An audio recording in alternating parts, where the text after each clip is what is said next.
Hello সবাইকে স্বাগতম আমার চ্যানেলে।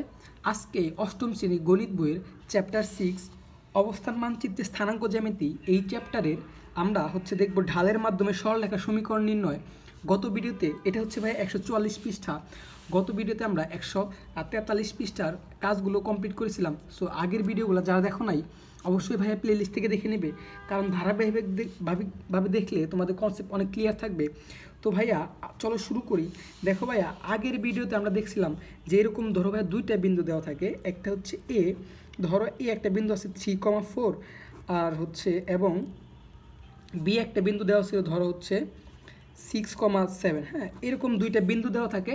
তারা আমাকে বলে যে এই দুইটা বিন্দু দিয়ে বা এই দুইটা বিন্দুগামী সরলরেখা সমীকরণ বের করতে। হ্যাঁ, আমরা কিন্তু এটা গত ভিডিওতে দেখাইছিলাম। সো অবশ্যই প্লে লিস্ট থেকে দেখে নেবে। তো চলো ভাইয়া, আজকে ঢালের মাধ্যমে সরলরেখা সমীকরণ নির্ণয় শিখবো। এর মানে ভাইয়া, তোমাকে একটা ঢাল দেওয়া থাকবে। আমি একটু কোশ্চেনটাকে বুঝাই।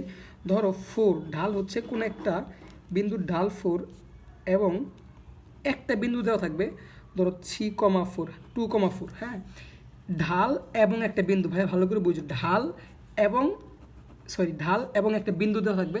তোমাকে বলবে এইটা দিয়ে সরলরেখার সমীকরণ বের করতে। কোশ্চেন থাকবে এরকম, একটা ঢাল থাকবে, একটা বিন্দু দেওয়া থাকবে, তোমাকে কি করবে, সরলরেখার সমীকরণ বের করতে বলবে। ঠিক আছে, এই টাইপের ম্যাথ করার জন্য আমাদের একটা সূত্র লাগবে ভাইয়া। ধরো এখানে সূত্র তারা দেখাই দিচ্ছে, এম ঢাল বিশিষ্ট একটা বিন্দুগামী সরলরেখার সমীকরণ নির্ণয়ের সূত্র ভাইয়া y-y1 সমান m ইন্টু x-x1। তো এই সূত্রে অ্যাপ্লাই করে একটা ঢাল একটা বিন্দু থাকলে আমরা কিভাবে সরলরেখার সমীকরণ বের করব এটা আমরা দেখব। ভাই সূত্রটা কিন্তু মাথায় রেখো। তো চলো ভাইয়া, আমরা ফার্স্ট অফ অল একক কাজটাই করে দেখাই। তারপর আমি নিজে একটা কাজ দিব, ওইটা বেসিক্যালি আরেকবার করে দেখাবো, তাহলে কনসেপ্ট একদম ক্লিয়ার হয়ে যাবে। তো দেখো এখানে বলছে এমন একটি সরলরেখার সমীকরণ নির্ণয় করো যার ঢাল 3।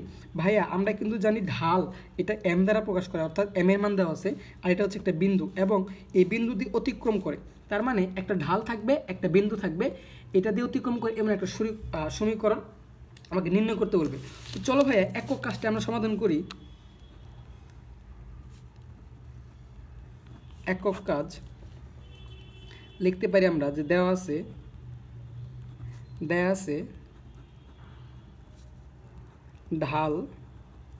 ঢালকে আমরা এম দ্বারা প্রকাশ করি, এম সমান সমান 3। এই তো ভাই, ঢাল এম সমান সমান 3 এবং একটা বিন্দু দেওয়া আছে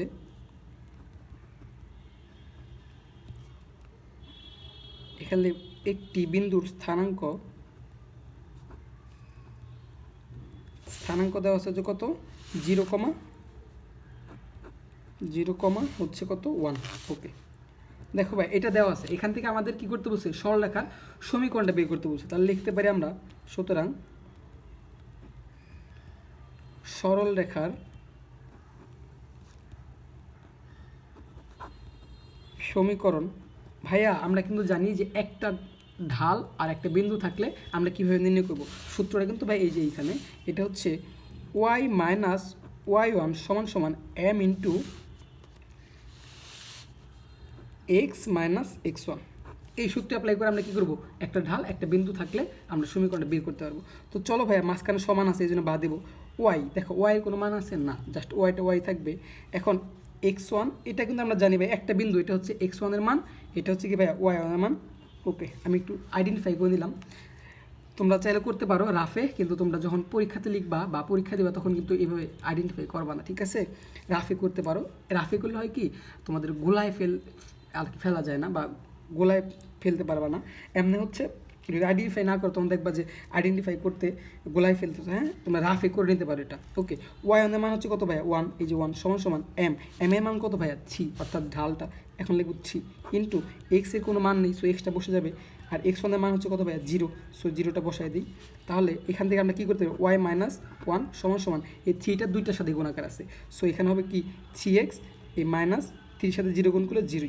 তাহলে আমরা ফাইনালি কী করতে পারি, y-1, এই 3x আছে, এটা যদি আমরা বাম পাশে নিয়ে আসি কী হবে, -3x। আর এখানে -0 থাকে, বাট 0-র আগে কোনো ধনাত্মক অথবা পজিটিভ হয় না, সো আমরা সোজাসুজি কী লিখে দেবো, 0 লিখে দেবো। ক্লিয়ার ভাইয়া?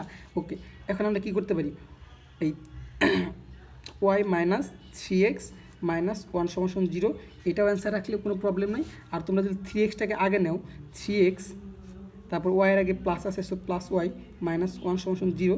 এখানে একটা কাজ করতে হবে, আগে মাইনাস রাখা যাবে না, এখানে আনসার রাখলে কোনো প্রবলেম নাই, তোমরা চাইলে আর একটু বর্ধিত করতে পারো। তো এই একটা সমীকরণের আগে মাইনাস রাখা যাবে না, এই জন্য আমাদের কী করতে হবে, মাইনাস দ্বারা গুণ করতে হবে। সো এখানে মাইনাস ছিল আর আমরা একটা মাইনাস দ্বারা গুণ করবো, তাহলে মাইনাসে মাইনাসে কী হবে, প্লাস হয়ে যাবে, প্লাস 3x। আমাদের একটা মাইনাস ছিল মানে গুণ করার জন্য, আর এখানে আছে প্লাস, তাহলে মাইনাসে প্লাসে গুণ করলে -y, আমাদের একটা মাইনাস ছিল আর এখানে আছে মাইনাস, তাহলে মাইনাসে গুণ করলে হবে প্লাস, এই তো 1 সমান 0, এটাও অ্যান্সার রাখতে পারো। ঠিক আছে, কলমের কালি শেষ। এখন আমরা নেক্সট দেখবো হচ্ছে, এখন তোমাদের একটা একক কাজই দিছে, আমি এখন আরেকটা একক কাজ দিব, দিয়ে তোমাদের ক্লিয়ারলি বোঝানোর ট্রাই করব।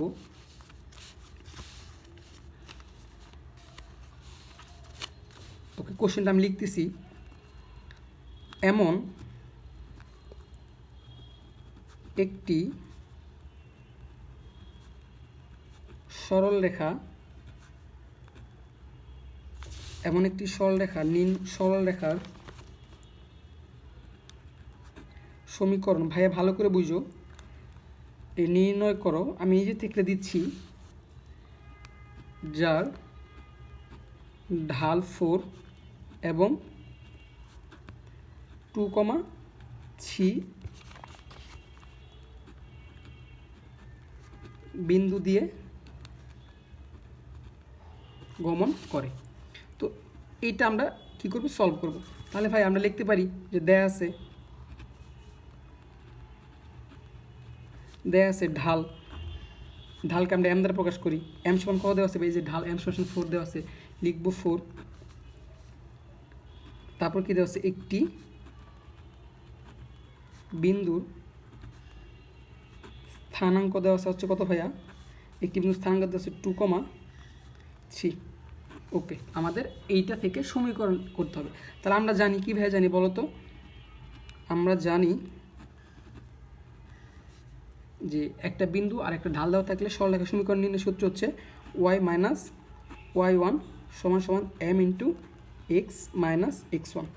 এই তো ভাই এই সূত্রটা, ঠিক আছে, y - y1 = m × x - x1। ওকে, তো চলো ভাই আমরা এখন মানগুলো বসাই। y এর তো কোনো মান নেই, yটা বসবে, y1 এর মান কত ভাইয়া, এটা হচ্ছে x1 এর মান, এটা হচ্ছে y1 এর মান। হ্যাঁ, তাহলে y1 এর মান হচ্ছে ভাইয়া 3 = m এর মান কত ভাইয়া, m এর মান হচ্ছে কত, ঢাল 4, সো লিখবো হচ্ছে 4 × x এর মান নাই, x থাকবে, x1 এর মান হচ্ছে কত ভাইয়া 2, এই তো 2। চলো এখন ক্যালকুলেশন করি, y - 3টা রাখবো, এখন 4টা এই দুইটার সাথে গুণাকার আছে, সো 4x - 8। হ্যাঁ, ওকে, এখন আমরা y - 3 - 4x, তারপর কি এই -8 আছে, এই পাশে আসলে কী হবে, +8 হয়ে যাবে, = 0।